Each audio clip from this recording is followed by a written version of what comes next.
संगमेश्वर तालुक्यातील डिंगणीकोंड असुर्डे जांभूळवाडी मार्गे कर्जुवे रस्त्यावर सध्या गवारेड्यांचा कळप दिसून येत आहे। या गवारेड्यांच्या कळपामुळे परिसरात भीतीचे वातावरण निर्माण झाले आहे। वन्य हिंस्त्र प्राण्यांचे मोठे संकट ओढवले असून स्थानिक शेतकरी, वाहन चालक आणि प्रवाशांमध्ये प्रचंड भीतीचे वातावरण निर्माण झाले आहे।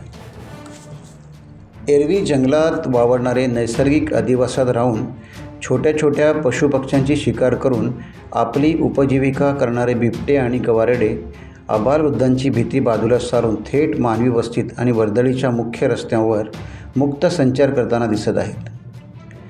धक्कादायक बाब म्हणजे आता केवळ रात्रीच्या अंधारातच नव्हे तर चक्क दिवसाढवळ्या भर उजेडात हे प्राणी मानवी वस्तीच्या आसपास आणि रस्त्यांवर उघडपणे वावरताना दिसत आहेत। एखादे वाहन किंवा समोर माणसाला पाहून हे प्राणी कसलीही भीती न बाळगता भर रस्त्यात ठाण मांडून उभे राहत आहेत। वन्य प्राण्यांच्या या धाडसी पावित्र्यामुळे समोर येणाऱ्या नागरिकांची आणि वाहन चालकांची भर दिवसाही भीतीने गाळून उडत आहे। सध्या शेतीचा हंगाम सुरू आहे आणि शेतकरी वर्ग पहाटेपासून शेतात राबत आहे, तर दुसरीकडे रस्त्यावरून प्रवास करणारे वाहन चालक आणि प्रवाशांना आता रात्रीसोबतच भर दिवसाही बिबटे आणि काळशा रंगाच्या भल्या मोठ्या गव्यांच्या कळपाचे दर्शन होत आहे। सध्या 20 गवारेड्यांनी येथे हायदोस घातला आहे, त्यामुळे शेतकरी वर्ग प्रचंड चिंताग्रस्त झाला आहे।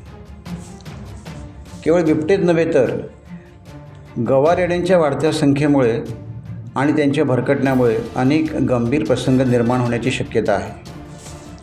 जांभूळवाडी ते कुंभारखणी मुख्य रस्त्यावर एका मैदानात भल्या मोठ्या गव्यांचा कळप लोकांना दिसून येत आहे।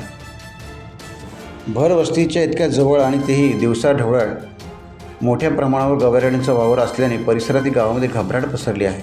टाइम्स डिजिटलला लाईक करा, शेअर करा, सबस्क्राईब करा आणि बेल आयकॉन दाबायला विसरू नका। Times digital.